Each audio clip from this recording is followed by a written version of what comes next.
Let's talk about, so moving on from the Olympic talk, let's talk about the Anaheim Ducks. We got to talk about Anaheim. We cannot not talk about the Anaheim Ducks. The Ducks have been on fire. And again, for a team that has historically been pretty bad at starts of the season, they've been phenomenal this year. In 14 games played, they're playing their 15th game right now against Winnipeg. They are 10-3-1, 21 points. They have won 6 games in a row.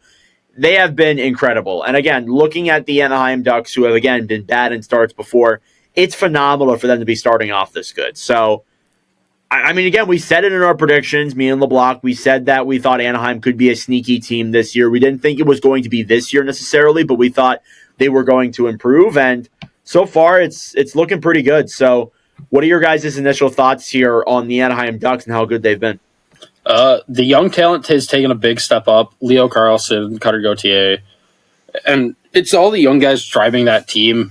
Lucas Dostal is playing like as a top 10 goalie, as he has been. And we all called it a controversial hire at the time, but it's looking like Coach Q's still got it, man.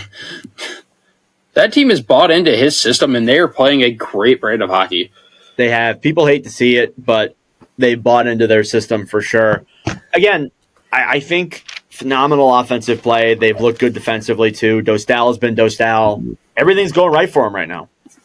So, I talked to Dylan about the Ducks earlier today, and I'm going to send this to our group chat. This is the face he gave me when I told him the Ducks are really good.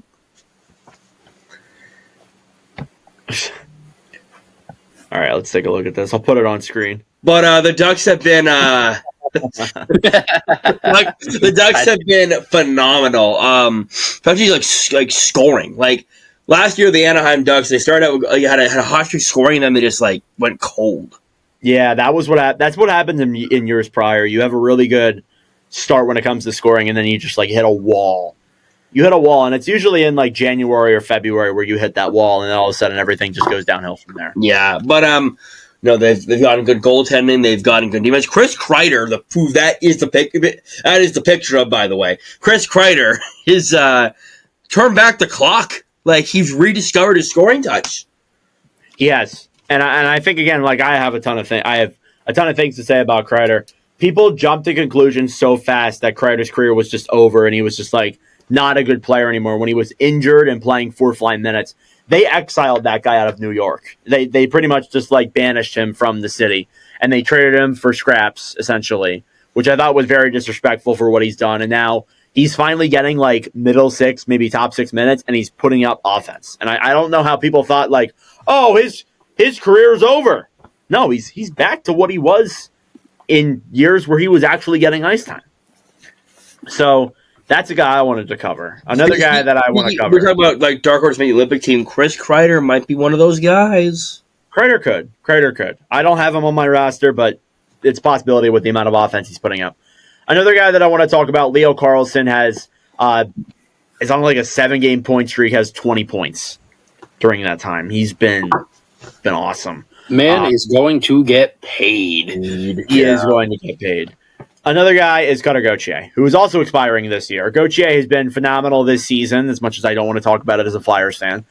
He has been scoring at a crazy pace, had a hat trick the other night against Florida. He has 11 goals in 14 games played this season. He had 20 goals last year. So in 14 games played compared to 82 the year prior, he is already almost at his number from last season in the month of November, which is absolutely phenomenal. And looking at the game here against Winnipeg right now, Leo Carlson's picked up another goal. Another guy who's been really good, Beckett Seneca, 2 goals tonight against the Jets heading into the third period. You guys know we obviously record these podcasts on Sunday nights, but Beckett Seneca has been great too. As a young guy who I didn't even know if he'd make this team just because of the fact that, you know, some of the young guys don't like the young guys, but Seneca's been real. He's proven it. He's been phenomenal as well.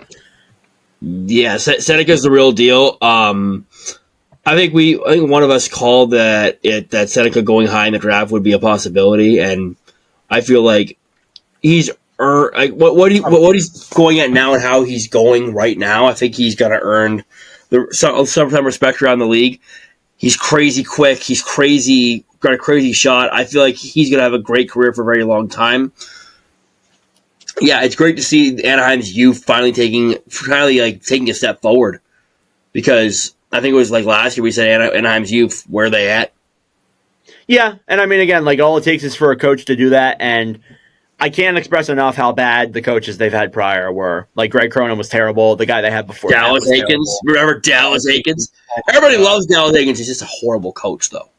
Yeah, just like not a good coach. And getting a guy in there finally in Joel Quenneville, who's like notoriously known as a good coach and can work with young players and such, man, he has really turned this team into like a really good super roster of a team here. So Anaheim's killing it right now. It's the month of November, though. They are, again, like, you can play good right now, but can you sustain that throughout the season? That's what we're asking ourselves. Do you guys think they can?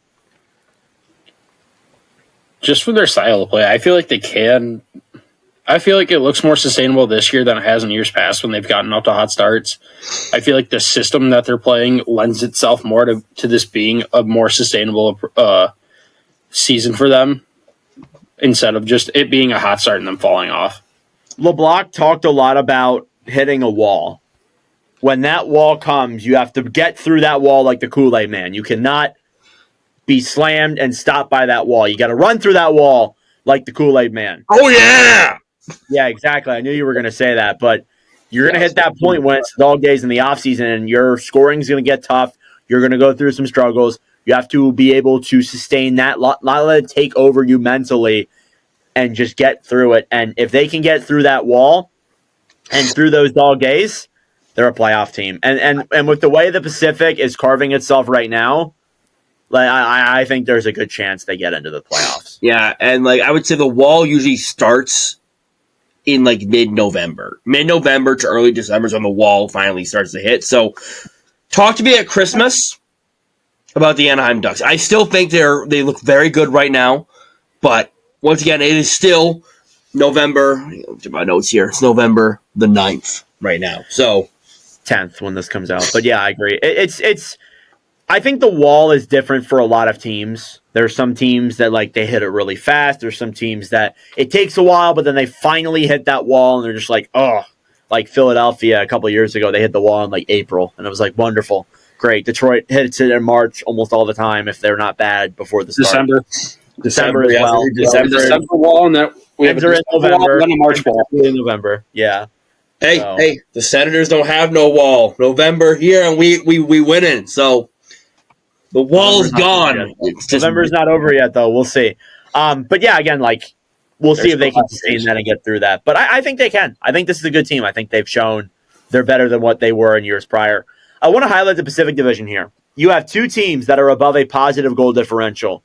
The rest are negative. That includes the Kraken, the Kings, the Sharks, the Canucks, the Oilers, and the Flames. I have no clue what to make of this division. I'm not going to lie to you guys. I do. What's that? It's ass.